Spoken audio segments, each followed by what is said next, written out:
Well, hi, you guys. I'm Rick Dancer. Welcome to Get Real with Rick Dancer. I'm excited tonight because we got Rob coming on.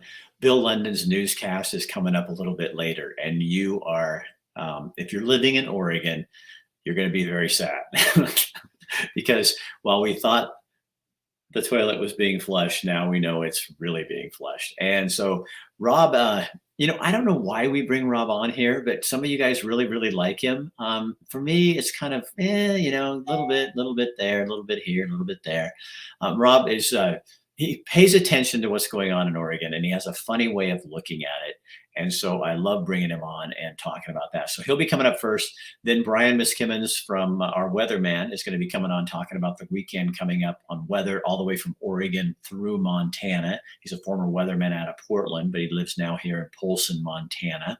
And then, as I said, Bill Lundun will be here. Our sponsors tonight are Chris Dental Family Dentistry and Denture Center, where if you want somebody who believes in freedom, who believes in America, who believes that even freedom for everybody, not just for the party he agrees with, he believes everyone should have the right to have their freedom to be able to say what they want to say. He's your dentist. He is located in Eugene. He's one of our major sponsors, and we really appreciate his support. Other sponsor, JDEV Investments, Jim St. Clair and Daniel Basaraba. Both Oregonians who develop property for people to make really cool spaces for commercial and also residential space. They hear what we do, like what we do, and wanted to help sponsor as well. And then New Leaf Hyperbarics and Wellness Center. Matt's been one of our longest sponsors. If you have not had a hyperbaric treatment, you need to go do that. The other thing is, for those of you in Oregon who are living in the dreariness of the rain and the clouds, and I know it's been raining like crazy there. If you suffer with SAD, what is it? Something affective disorder.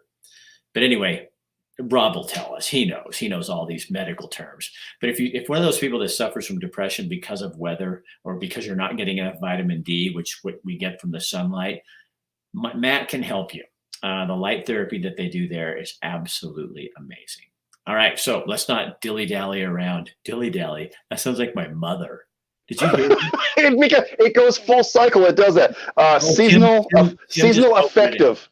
Seasonal affected or affective disorder. Tim already answered it, but you're good. But, well, that's why. Thanks, Tim. Thanks for taking I got nothing now, Tim. That was my whole time here this evening was predicated on that. Thanks, Tim. Well, you know what, Rob? That's pretty sad. Oh, well done. Nicely done. I got to start off by saying the amount of people that stop me and go, "Hey, I love seeing you on Dancer," which is weird because I didn't think anybody actually watched you. But that crossover that follow both of us is pretty interesting and pretty cool. It's enjoyable. I've had people that work in restaurants be like, "I saw you in Rick's show the other day. That's so cool." Or just stop me in Safeway. And it's funny because I'm kind of loud about my opinions and whatnot. So hard to believe. No, it's true. It's true. So like I'll get those looks from people, and my first thought is, "We doing this? We doing this right now? You want to do this right now?" And then they'll walk up to me, and sometimes even they're wearing a mask, and it's like, "Oh, this is going down." They're like, "Saw you on Rick Dancer. Really loved what you guys do." And they put their mask up and leave, and it's like, you can't do that. You can't lead up like that and then change it to something nice. So you're talking about the Rick and Rob show has begun. It has. It's like Ren and Stimpy, and I don't know which one is who, but it's pretty cool. The crossover, and those of you that do, kind of cross over, and you're in that strange netherworld of Montana and Oregon, you follow both of us. I appreciate that. It's pretty cool. So, Rob, did you hear today the Biden administration renewed the COVID-19 public health emergency because cases are on the rise? I didn't see that coming. Well, I think Pfizer stock has gone down a little bit, so we've got to jack it up and get up. Like I've had all my boosters, and I'm doing fine. And I'll tell you, naysayers out there that don't believe in them, you're just missing out. It hasn't affected me at all. Did you hear Dr. Fauci say the other day? I heard on the radio that he was saying that they were talking about the football player who passed out on the field and had. Which one?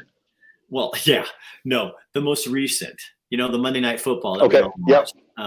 He was talking about. He says you can't ask the question whether he had the vaccine or not, and it's like, what the hell?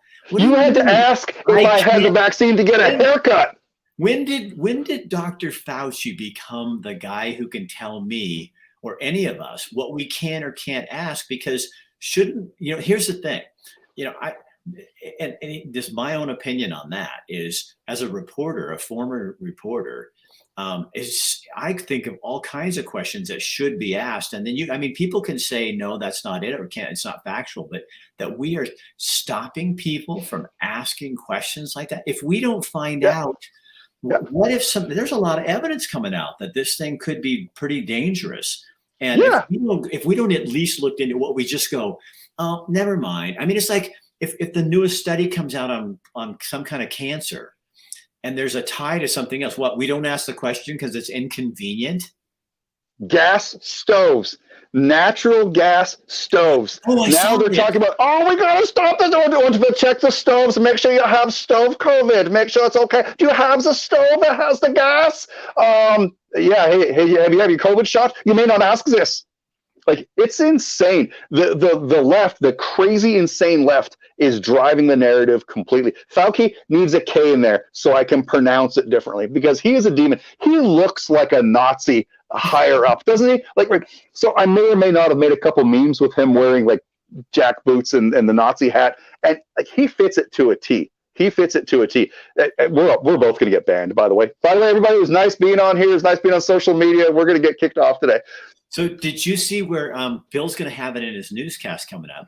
Tina Kotek, the governor of Oregon now, is putting all this money into homelessness, and people are going, wait a minute, didn't we put like how many millions last year into this? And now she's meeting daily or weekly, I guess. I don't know if it's in person or over the phone, with Wheeler, the mayor of Portland, which just hit on this newscast you're going to hear. Just hit a record for murders for 1 year last year, 101 murders. Portland, we knew you could do it. How many? 101. For last year. For last year. I went to public school, but that's like several a month. And so now, and look how long it took Wheeler and all of them to start going, we really need to look into doing something about this. This is the stuff. This is why I go back and I have on here, let's use our voices. If we're not asking questions like this, and I have a ton of left friends who are saying the same thing, who are going, wait a minute, something's just not right here. This isn't the left. This is like the follower party. And I don't know who they are. But it's the communists. It's the progressive, way far regressive movement, and it's like it's driving. I put a question on I saw KEZI had on their website. I saw that, and they're saying, how why are you moving to Oregon? We're doing a story and we want to get some people if you know of anyone. And so I wrote on there, it seems to me that you should be also asking the question, why are so many people leaving Oregon? Because people still are coming to Oregon. Yeah, it's true. But a huge, I was reading an article the other day, said a huge outflux of people are also leaving. So why wouldn't you do the story on both? And I had, as of tonight, 585 comments. And I'm talking crazy. Normally, you know how this business works. Normally you'll get 10 or 12, and on a good day, I might get 60. 500, and I went through as many of them as I could. And I only found one comment on there that was saying the positive of why they were moving. It was story after story of people who've gone to Arizona, Arkansas, all over the place. And I think that's what maybe the governor should start looking at is, what are we doing that's not that we're getting our way? What are we doing that's not working for all Oregonians? Driving people away. When we had base and tackle up until a few months ago, we were losing people. We were losing customers at the rate of a single unit, like a person or a family unit, almost a week, that were moving out of the area, that were leaving, either going to Eastern Oregon, which was not that common, or just completely out of the state. We were losing that many just by attrition, just by people just leaving and saying enough is enough. Now, you talked about, we got rid of Kate Brown. The saying was Kate Brown, flush her down. Well, they've pulled the handle on the toilet, and now Kotek's has plugged the toilet and it's overflowing, and it's going to be so much worse. How's that for a visual for you? Oh God, It's you're so gross. Wait till the. you hear Bill's newscast coming up, I'm because afraid. he really gets into some of the bills that are coming up. They're expected. The legislative session starts on Tuesday. They're expecting 4,000 pieces of legislation this session. And the problem is that the people who get to decide what bills go to the floor or to committee to go to the floor, it's both Democrats. There's no Republican there. So the chances of anything that any person out here who is somewhat conservative, middle of the road, a Republican, that they're going to have a piece of legislation even get considered is highly unlikely. Do we just hope that the whole state collapses and has to start anew? Like, what do we do? You talk about throwing money at homeless. We keep throwing money at homeless. We do the same thing here. And that's a misnomer, because this is not a homeless issue. This is a criminal vagrant issue. The people that are homeless and just need a hand, need some help, absolutely, those people exist. They're that much of the equation. It's the criminal, drug abusing vagrants that are causing the problem. And everybody gets thrown into that blanket of, oh, it's homelessness. We have to help them. Oh, they're homeless. They're not homeless. A lot of them, most of them, choose this lifestyle. And my interactions with them, and there's been many over the past several years, has proven that time and time again, they choose that lifestyle. And what's so distressing about that whole thing is, I remember like probably 3 years ago, when I was still in Oregon, but Stephen Sheehan, who owned the Elkhorn Brewery, was coming out and talking about lawlessness because his building was getting destroyed every night. Yeah, like I remember that. All the windows broken. So I kind of joined forces with him when we started trying to change the conversation. I became now still to many people on that side of the fence, on the far, far, far, far progressive end, they call me anti-homeless because there's nothing intelligent they can come up with. So they have to try to label and discredit me when I'm 100%. But I don't think taking care of homeless people is allowing them to suffer on the streets, and that's what the current administration is doing. They can dump all the money into it they want, but they're actually making Oregon a place that is attracting vagrants, criminals, people. I went down on the streets of Eugene, and before I left, I'd ask these people, they're decent people. They'll talk to you. And I'd say, why are you here? And they said, well, we get free medical care. We get food, a shelter, and we don't get in trouble if we use drugs. We just have to pay a fine and pay it back. And that's also, and if they don't pay the fine, it's not enforceable. So I did the same thing. I had a couple of days where I just had enough of the bums. I call them skivy, dirty bums. And I went and I started talking to them. And I came up, they didn't know who I was. And I started with the conversation of, hey, we're looking to hire someone. We need some help. You guys want to come work today? No, we're good. We're good. We get our checks next month. And I'm getting conversation with some of these people. And these are verifiable facts. And I have a lot of it on our social media. I would talk to them, and some of them would give me their names. They're so institutionalized. They're so used to running into law enforcement. They go, hey, what's your name? Where are you from? Oh, Steve Smith. And they do it reflexively. We would look into a lot of their backgrounds.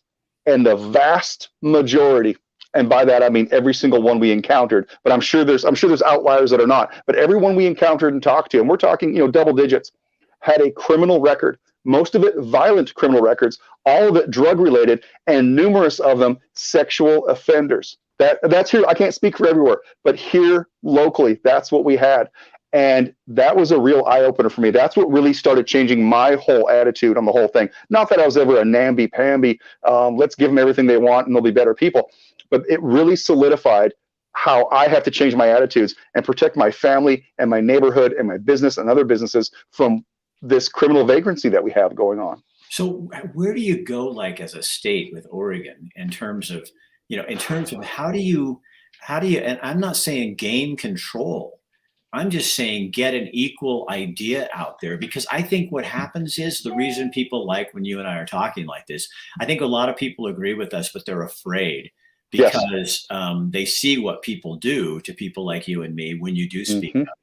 And I have never been treated worse than the last probably 3 years, especially with COVID and all that from people. Wow. Because once you start speaking up, and then I've lost work because of it, because Yeah. people will call and, but at some point I was going to ask you this. This is just kind of a weird question, but I'm finding that the things that are most valuable in life are authenticity and like being real, who you really are, really saying what you feel. And the other thing is your credibility. If you're and to find the truth, you know what I mean. And I think that's the Yeah. problem is we have a country in a state of Oregon, especially that it doesn't matter to the people in charge, so it seems, what the truth is. It's what can you get away with? What can you? Yes. Here's the agenda. We can tell people whatever we want. Well, I feel this with Fauci and them too, is tell them what we want to tell them, control that conversation. Doesn't matter what the truth is. It matters that we get people to do what we want to do. And my question, I guess, would be why? Is your Pfizer money coming in or something like that? Yeah, I believe so. I think so many of them are ideologically driven. They are America haters. They really are. They've drinking the Kool-Aid for so long. They've watched CNN for so long. They've seen all these things for so long that they start believing it. And I often talk about, I had a friend for years and years, for decades. Good, solid conservative Christian family. Dad was a doctor, a naval doctor, went into private practice. They lived in Arkansas. They were just solid conservative people, loved this country. And over the course of a year, 2 years into Obama's presidency, they all went completely mental and became pink hat wearing freaks and deviants. And it's a mental illness. We talk about, so we have Pamela on here. Appreciate you, Rick. I've been listening for a while now. I'm a psych nurse and social worker. And you're exactly right. There is a mass psychosis going on in this nation right now. There really is. And these people believe it, and they hate you. They hate you for telling the truth. Right. And see, and I think you feel like you just hunker down and you just have to keep, I think I'm in too far now. You just have to keep going.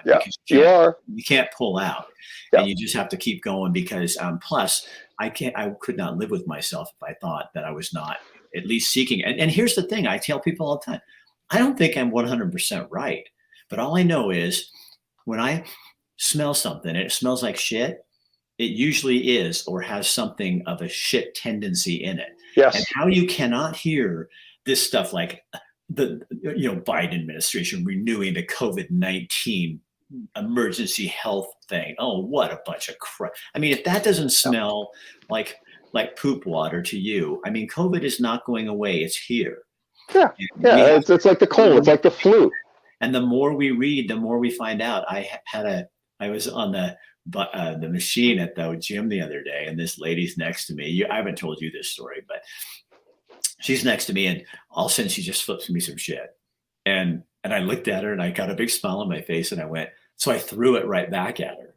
And she looked at me and she goes, I knew you could do that. And I said, she goes, I try to read people and I knew I could do that to you. So we start talking. And then she says, what brought you here? And I said, oh, my wife and I just had to get to Oregon because it just crime and it wasn't the state that I was born in and loved anymore. And I said, and they have this policy again, no asking questions over COVID and all this stuff. And she goes, I'm a nurse. She goes, I didn't get vaxxed. And she goes, and the mask is a joke. And we all know it. Anyone in the medical community knows it. And then she says, and Rick, I'm a Democrat. And I went, that's beautiful. What? That is beautiful. Because here you have this person. I hate the fact that this has become left and right, because really we need to come up with a new name. Maybe it's the followers, the Fauci followers, or the fearful. I don't know, but it isn't all Democrats. And especially when you come to a place like Montana, you find out like those are like the old Kennedy Democrats. Yes. You know what I mean? Yes. And people say, what do you love about it there? And I said, because nobody cares whether I'm a Republican, a non-affiliated voter, or whatever I am. I mean, sure, they're concerned that they don't want this to turn into Oregon. There's billboards that say in Montana that say, I haven't seen one in a while, but they'll say, if you want to turn into Portland, Oregon, vote Democrat.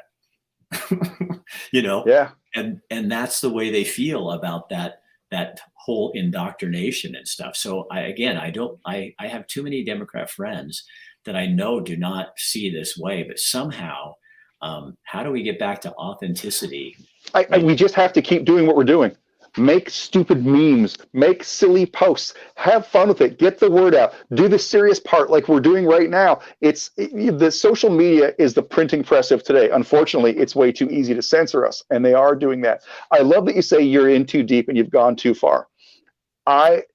Some of my contracts and things that I do, some of my appearances and obligations and things like that are predicated on, me being Rob from Base and Tackle. I had a friend call me the other day, and we're fishing buddies. He got to know me through who I am as, Base and Tackle Rob. And he called me. He goes, dude, I just finished listening to you on the radio. He goes, you're the exact same person in real life. That is just the craziest thing. That doesn't happen. And you're the same way. You have to keep that authenticity. And if you lose that, and some of these contracts, I've had my people, I call them my pimps, that they ask me to do things, I do them, they give me money. What can I say? And they've come to me and said, look, like we're getting kickback from the government. We're getting kickback from this agency. They don't like what you're saying. And like truly, like the state of Oregon, some of these government agencies and entities have had conversations about some of the stuff that I've been doing, particularly the ODFW, for example. And they said they don't like what I'm doing. And maybe you need to back off a little bit. And I said, I can't. I'm in too far. Yeah. If I do that, I'm not true to myself. And that's the worst thing I can do. I took money for something contractual probably 4 or 5 years ago that I just didn't, it was nothing bad, but I didn't feel it in my heart. And they gave me like, here's a bunch of cash, talk about us and promote us. And I did it for like, I don't know, a month. And it was like, I can't do this anymore. It's not genuine. It's not me. And I learned a lot through it. And I got a stack of cash, which was cool. But through that, I learned that I have to stay true and real, whatever it looks like it or hate it. I have to stay that way, and you're the same way, and I think that's why we pair well. Well, and one of the things I've started doing is focusing on two things. One, I'm not going to stop doing this because this is too important, and letting people know that But I'm also starting to do more interviews with people on real life stuff. That doesn't because I think I'm tired. I'm tired of. There's not a whole lot I can do to change stupid, Mr. Biden.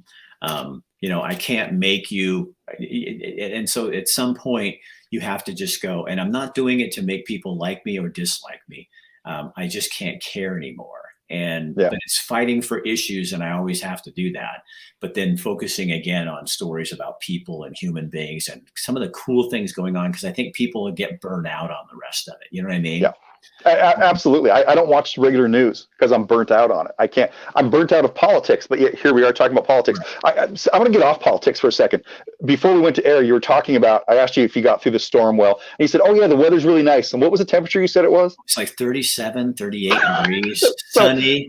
My friend, that is Stockholm syndrome. You have been so beat down by bad weather. I have relatives all over the planet, and I was talking to one in the People's Republic of Canada the other day.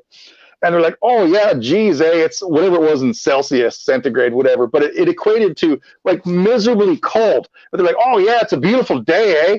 And no, that's horrible weather. That's terrible weather. You've been beat down and subjugated. My friend, 35 is not a nice day under any circumstances. I went on a hike today with my son was here because Kathy's birthday was yesterday. So we went on a hike this morning. Cool.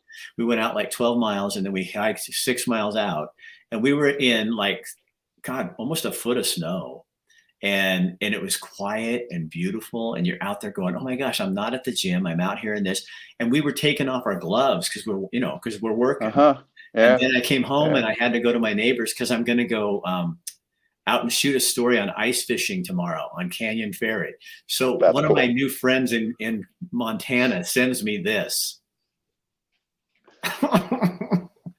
For those of you wanting an update on Canyon Ferry, and look at that, somebody.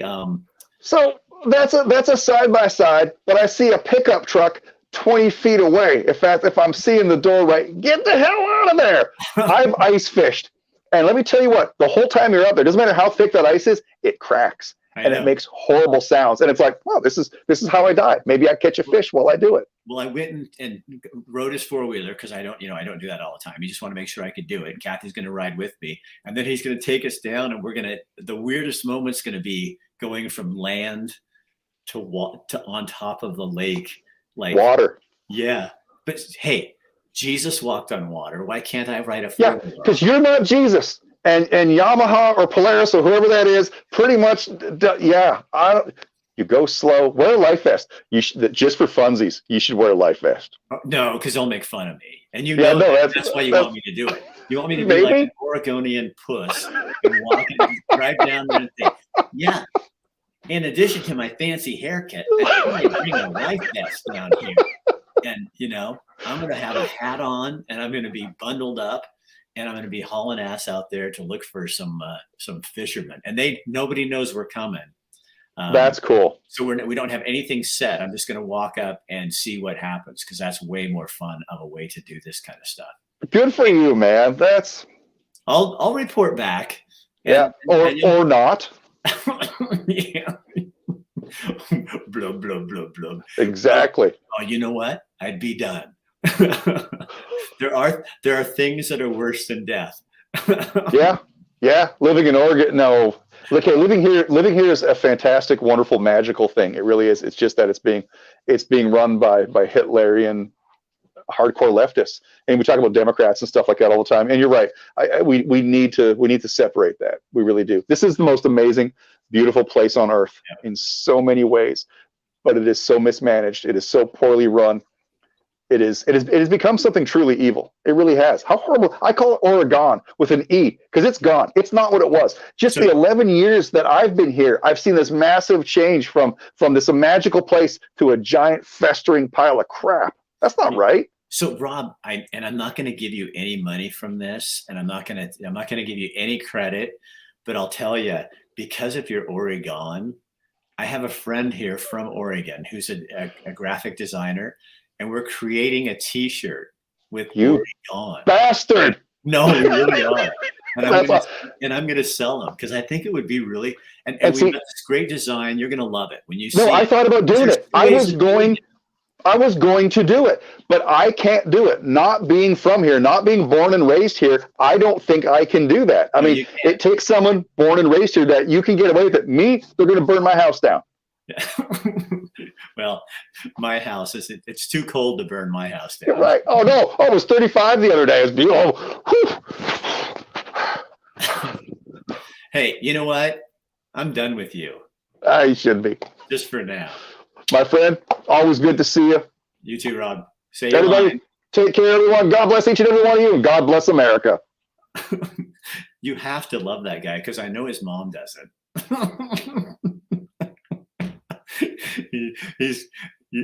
Look.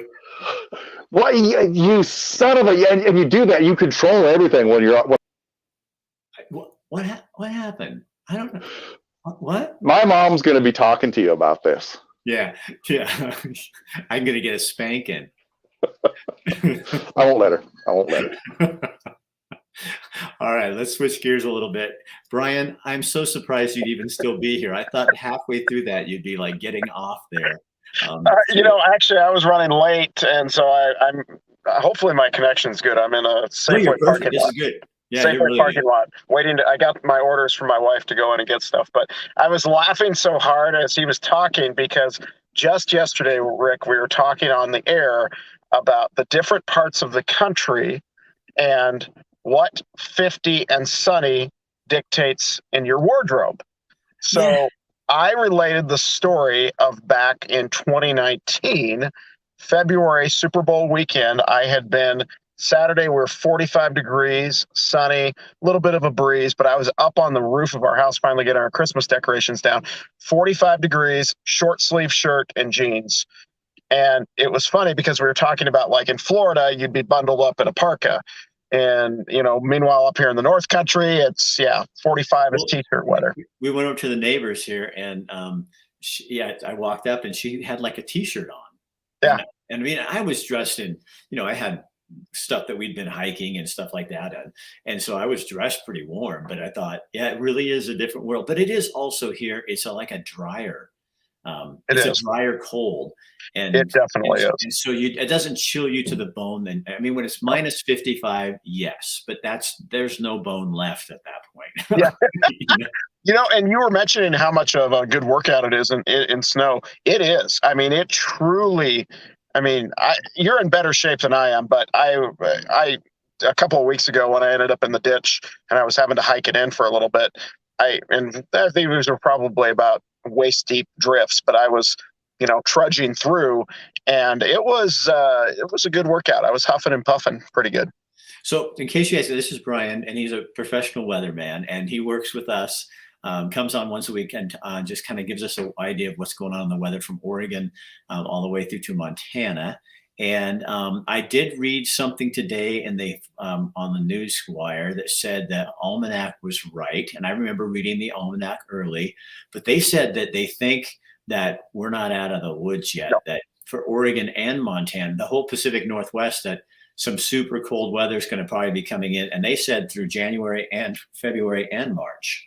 I would not be surprised to see another turn like we did in 19. So that day I was alluding to, Rick, so that was Saturday of the Super Bowl weekend. And then on Sunday, we woke up, at least here in Polson, the cold front had come over the divide. It was down to 22 at 5 in the morning with a blustery east-northeast wind and snowing sideways. It did not stop until 6 weeks later in March. And it kept going. I mean, it was just like that stretch of weather we just went through, November, December. That was what happened then. I truly think we're going to get a little teaser next week here, but I think the bigger story is going to come up in February here. I really do. But Oregon, oh my gosh, they just keep, for all you Oregonians that are watching, you guys just keep getting pounded. Wind and rain after wind and rain after wind and rain. And not to mention California. Yeah.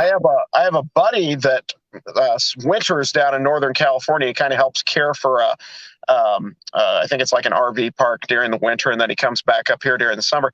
He said he's on one of the lakes. I can't remember which lake it is. He said overnight it rose 30 feet. Wow. I mean, they need it, but the not all the states getting it, because I talked to my brother that's in Southern Cal, and he goes, no, we're not really getting hardly anything. So what's the forecast look like this weekend for Oregon and Montana, Idaho? For the most part, Rick, Oregon, another real good slug of moisture is actually, I just checked radar. The back edge is starting to push through right now. Real good slug of moisture pushing through, wind and rain right now, and then get a little bit of a break. But we're going to continue to see those surges come in from the west-southwest over all the way through the weekend for Oregon and Washington, bringing with it at times moderate to heavy rain and at times some blustery winds. And then it looks like we may get a little bit of light snow activity around here for the weekend. Nothing major. Really, I think the bigger story, several of the forecast models showing at least a little bit stronger of a push of a front coming through Montana next week, probably along about Wednesday or Thursday. So about a week from now. But for the most part here, it's pretty calm. You're going to continue to be able to get outside and do whatever you want. And like right now here west of the divide, while I was on the radio this afternoon, I'd look out one studio window and it was dry, and I'd look out the other studio window and you'd see little light snow flurries flying out of the fog. So west of the divide, we're going to continue to deal with that inversion. East, where you are at, Rick, a little bit less dealing with that, just occasional low clouds and fog. But calm, I guess, overall in the weather department. Nicholas said they had to close Highway 101 south of Port Orford. The highway's actually sinking. Wow. Oh, I believe it. There has been so much rain over there. I was just thinking about that the other day. It seems like it's feast or famine. But hopefully the faucet will shut off a little bit after this weekend. But yeah, for now, the pattern continues to be as it was when we talked a week ago, just these occasional bursts of very wet and a moderate to heavy rain moving through, along with some blustery winds for Oregon and Washington. So Brian, how do people follow you? Because I know you do this on your own without us. I do. And it's funny because I have a lot of followers just like you do that I've always said this, I mainly focus on winter weather events. So a lot of times I'll go quiet for months on end, but it's Brian Miskimins Weather. So Miskimins weather. I need to get better about finding a new page name. But the problem is I cover, as you just mentioned, Oregon, Washington, Idaho, up to Montana. So it's not exactly an easy area to, how do you encapsulate that all? But yeah, and it's mainly just to focus on winter weather, higher impact storms. And of course, a couple of weeks ago, I think the most recent post I made was actually regarding that big windstorm that happened over Oregon and Washington a few weeks ago. That I would think at one point 250,000 people were without power during that one. And that was interesting how Oregon, the Pacific Northwest, and Montana. I mean, because it all comes this direction usually, some form of it. It usually does in this particular case, because the energy in the jet has been a little bit further to the south. As it comes north, it's been actually encountering this weak ridge that's been over the Rockies. That's why the storms are basically splitting so much as they do come over our region, and that's why we're not seeing nearly as much of weather action over here as they are over Oregon and Washington and California. Well, I'm okay with that. Little bit of a break. I have a lot of friends around here that plow, and there was that 4-week, 5-6 week, whatever stretch. I guess it was almost 2 months that I don't think it didn't seem like they got a break. They were just going constantly. Right. So cross our fingers, it's coming back. I think it is. Thanks, Brian. See you later. Man. Have a good night. You too, buddy. All right, so that's Brian Miskimins, and again, check him out if you guys are looking for weather information from Oregon to Montana. And one thing I can tell you too, so if those of you guys in Oregon, one of our sponsors is New Leaf Hyperbarics and Wellness Center. They also do light therapy. Really good time of year for people with seasonal issues in terms of cloudiness and rainy and depression. Get in and see Matt. You will love it. And they can program the light therapy for what you want, whether that's after a workout or something like that, they can. Now we're going to check in with Bill Lundun. He has a newscast coming up, and some of this is going to irritate you, but it is the place where you live. It is Oregon, and we do need to be informed. So here's Bill Lundun, sponsored by Chris Daniel Family Dentistry. News Radio 1120 AM and 93.7 FM studios. I'm Bill Lundun. Actually, this is not the KPNW studios. This is a horse barn. Right there behind that, Mr. Ed. He's very old now and unable to speak. All right. Here's a look at some of the stories we're following, and I'm going to just tell you right off the bat, it's going to be pretty much politically driven. So Oregon has a newly sworn-in governor. That would be one Tina Kotek, sometimes known as Kate Brown 2.0. And on her first day at work, after being sworn in, she signed 3 executive orders that she says will fight homelessness. And it is a sign, when you look at what she did, of how critical she believes the shortage of affordable housing is in the state. Now, the orders call for boosting construction and marshaling resources to try and get at least 18,000 people living on the streets off of them in Oregon. Advocates are welcoming the measures, but they say that not enough money is being spent to shore up mental health and addiction services. Last year, Oregon lawmakers passed a spending package that included almost $500 million in money to address homelessness and housing. But soaring inflation and a spiraling drug addiction crisis means the money didn't go nearly as far as they thought it was going to go. Gee, a spiraling drug addiction crisis. What could have just caused that to happen? Oh yeah, Oregon legalized all street drugs. Unintended consequences? So anyway, the first executive order declares a homeless emergency for the state. The second directs state agencies to prioritize reducing homelessness. And the third sets a housing construction target of 36,000 units a year, which is an 80% increase over the current production in a bid to address the state's housing shortage. Now, interestingly, Oregon is among the 5 states that have seen the largest increases in the number of people living on the streets since 2020. As a matter of fact, according to the U.S. Department of Housing and Urban Development, Oregon's homeless population has grown by more than 3,300 people since then, which is a 22.5% increase. And you've got to ask, well, why exactly is that? And does this necessarily address that. The declaration instructs the state's emergency management agency to provide assistance, support, and resources to municipalities and create an inventory of vacant and available state land that could be used for potential construction projects. The goal of building 36,000 new homes a year, outlined in Kotek's executive order, would potentially allow the state to meet a 550,000 home target. How? Who knows? Kotek also wants lawmakers to approve yet another $130 million in emergency funding to move people off the streets, describing it as additive to the nearly $500 million that was approved by lawmakers last year.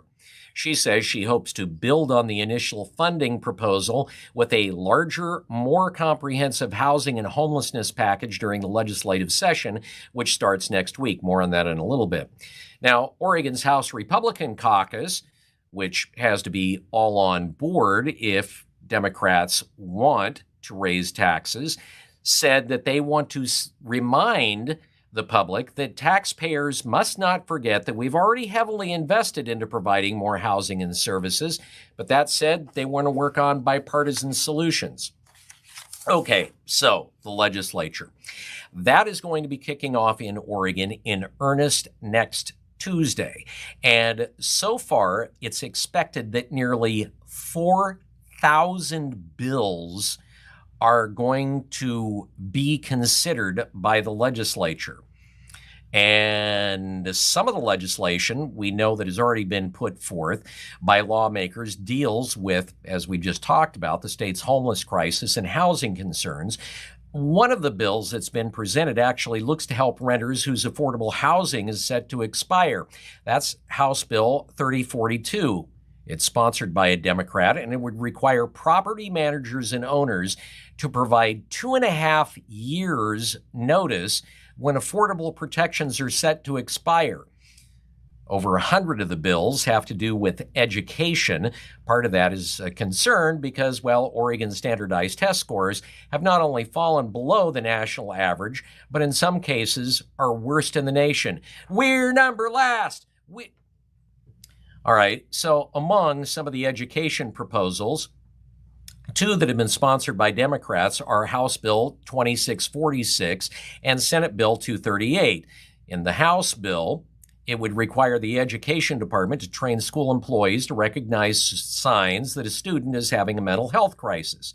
238, the Senate bill, would actually require the Oregon Health Authority and the state's Board of Education to develop a curriculum that covers the dangers of certain drugs, like the ones that Oregon legalized.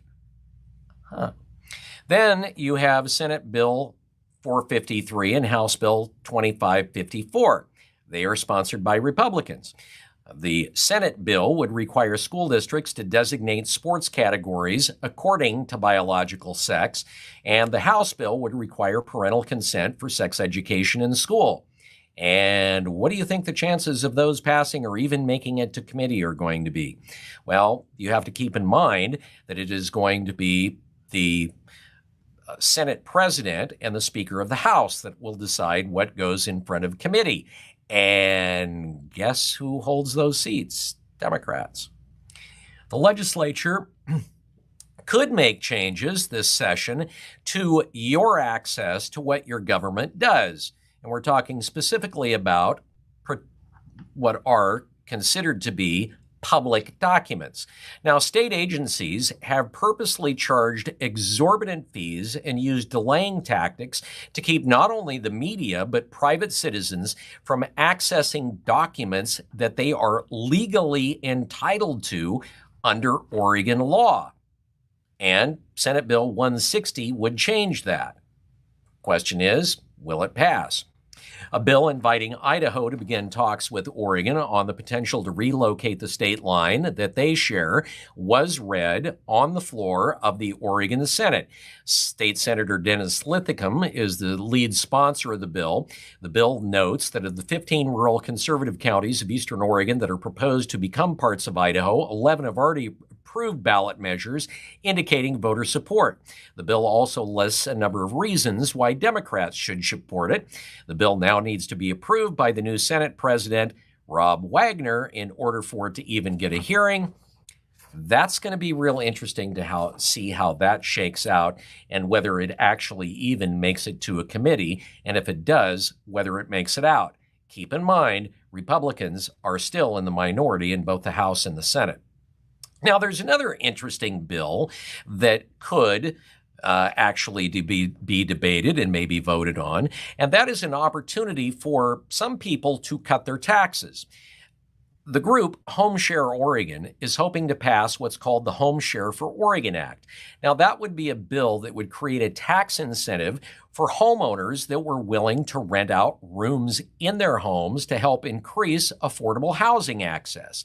Now, HomeShare Oregon is a nonprofit, and they help folks find these kind of rooms in people's houses. They say that 1 out of 3 homeowners are mortgage burdened, and 40% of people 65 and older are actually risking foreclosure. Tess Fields of HomeShare Oregon says that a minor adjustment in statute basically provides the homeowner with an opportunity to provide access to affordable housing for another person and also build financial resilience for themselves through tax credits. Right now, there's currently about 1.5 million homeowners with a vacant room.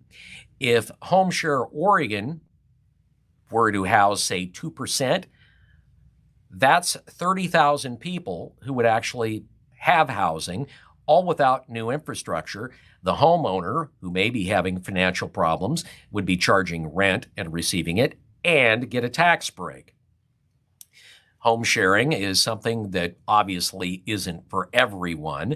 And Fields, though, says that at least for some owners, it's something to think about. HomeShare Oregon says if they pass the bill this year, their goal is to try and help house 3,000 people in 2023. All right, in something that doesn't have to do with bills and the legislature, a woman was shot by a teenager who was out on parole and she is suing the state's juvenile corrections agency for failing to supervise the youth. This would be Amaretta Rice, and she alleges that the Oregon Youth Authority and its employees granted Gerardo Torrio Torres parole in 2020 despite a record of violent and disruptive conduct in and out of custody. Now, Rice was critically wounded by Gerardo Torrio Torres in Marion County in 2021 while she was in a car with the driver, Joshua Stewart. She was wounded. Stewart was killed in the shooting by Torrio. Now, Torrio Torres, who was 16 at the time, was the first juvenile charged after Senator Floyd Przonski pushed through a bill that made significant changes to how it prosecutes juveniles accused of violent crimes. Instead of automatically being tried as adults, cases involving 15 to 17-year-olds go to juvenile court, where, of course, there's much lighter sentences. And those juvenile offenders are guaranteed to get out of jail at the age of 25. Oregon education officials released a guide last week on how schools should deal with gender ideology following, quote, dehumanizing media coverage against gender-affirming education, unquote. Now, it's a 48-page guide that was released by the Oregon Department of Education titled Supporting Gender-Expansive Students, Guidance for Schools. Well, if you dig down deep into this particular document, it actually encourages schools to not inform parents of their child's gender identity. Quoting from the document, to the extent possible, schools should refrain from revealing information about a student's gender identity, even to parents. And finally, here's your feel-good story. You know how on regular newscasts they do the feel-good story with kitties and zoos and happy children and things that frolic? Okay, this isn't one of those. Actually, though, it's important to know because it is official. In Portland this year, they broke another record. 101 people in Portland in 2022 were murdered. That makes it the deadliest year in the city's history. It surpassed the new record of 92 homicides set the year before. Both 2022 and 2021 have now far exceeded the previous peak of 70 people who died in homicides in Portland in 1987. Well, I guess Portland is, once again, number one. This look at the news, of course, brought to you by our friends at Chris Dental, Dr. Michael Bratland, doing the good work. Thanks, Doc. And, Rick, open up the reel. It sure can. You need to get real. Get on getting real. Get with it. All right. Thanks, Bill. Always love his news. We're also starting to, Dr. Bratland's going to start sponsoring. We're going to start pushing Bill's news out by itself during the week. So you can also see that same broadcast and tell your friends they can see it. Shameless promotion. We're always looking for more sponsors to keep our show going, keep people out there. If you're somebody who wants to help in your business and you need to promote yourself and you want to get behind a message that's not watered down and that's about truth, whether people agree or not, we're looking for you. Here's our latest statistics from December, and we took a week off. We're reaching almost 380,000 accounts on Facebook, TikTok, Instagram, YouTube, and our website. So that's a lot of exposure for people. If that's something you are into or we're wanting to do, look at that on Instagram right there. It's 92,000 impressions, engagement, 10,000, 12,000 people on Facebook engaging with us, or actually 128,000. So yeah, sometimes you just have to promote yourself, but we're always looking for more help so we can do what we do. And we want to thank Bill for his hard work. He works hard on those newscasts. All right, share this on your page. That also helps. And hold on, I got one more comment here. I'm going to see what that is. 101 murders. Look out, Chicago. We're coming for you. Yeah, sad thing. But the best way to do things to make change is to continue to talk about it, especially when they don't want you to. That's my message for tonight. Okay, we'll be back tomorrow night. We're going to have folks from the Idaho border. They just picked up a couple more counties that want to participate in this whole thing. That's getting really interesting. And, there's a really interesting story out of Monroe, Oregon. And I don't know everything about it, but we're going to find out tomorrow night. So we're going to have two kind of a two-banger there. So that's tomorrow night, 5 o'clock your time in Oregon, 6 o'clock here in Montana. All right, have a good day tomorrow. I'll see you.